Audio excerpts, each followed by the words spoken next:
2026 সালের পশ্চিমবঙ্গ বিধানসভা নির্বাচনের ভারতীয় জনতা পার্টির ঐতিহাসিক জয়ের পর বর্তমানে পশ্চিমবঙ্গ সহ ভারতের বিভিন্ন প্রান্তে উৎসবের আমেজ চলছে। 2026 সালের পশ্চিমবঙ্গ বিধানসভা নির্বাচনের ফল অনুযায়ী 265 মেমারি বিধানসভা কেন্দ্রে ভারতীয় জনতা পার্টি এক ঐতিহাসিক জয় পেয়েছে।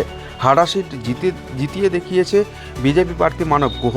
ফলাফল প্রকাশ হওয়ার পর থেকে এই জয়কে কেন্দ্র করে মেমারি শহর এবং সংলগ্ন গ্রামগুলিতে ব্যাপক উৎসাহ ও উদ্দীপনা দেখা যাচ্ছে। আর মুখ্যমন্ত্রী পদে গতকালকে শুভেন্দু অধিকারী শপথ নেওয়ার পর এবং মন্ত্রিসভা গঠনের পর বিজেপি কর্মী এবং সমর্থকদের মধ্যে এই উৎসাহ দ্বিগুণ হয়েছে।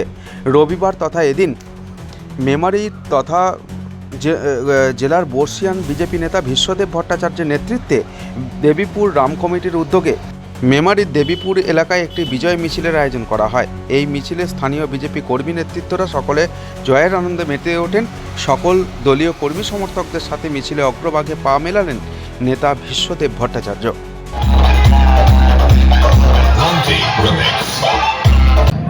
সমস্ত যা প্রতিশ্রুতি সংকল্প দিয়েছে, সংকল্পপত্রে যা দিয়েছে তা নিশ্চিত পালন করবে। কিন্তু আমার নিজেরই একটা বিষয়ে ভীষণ আপত্তি, যেটা তুমি ওটা ইয়েতে জানিয়ে দাও, যে আমাদের সংকল্পপত্রে বলেছে গর্ভবতী মহিলাদেরকে মানে গর্ভধারণ করলে 21,000 টাকা করে দেবে।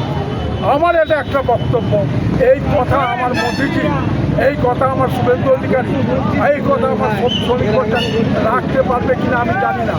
কারণ আমার মিছিলে মুসলিম ছেলেরাও গাদা গাদা হাঁটছে। আমি বলে, তোরা ভোট দিস নি, তোরা এত হাঁটছিস কেন, তোরা এত আনন্দ করছিস কেন? বললো আনন্দ করবো না, বিজেপির সংকল্পপত্রটা করুন। আপনারা হিন্দুরা নয় বিয়ে করেন না, আপনাদের মেয়েরা তো গর্ভবতী হবে না, কিন্তু আপনাদের চারটে বিয়ে করতে হলো। 1911 সাল থেকে বিয়ে করতে পারবো, 4/21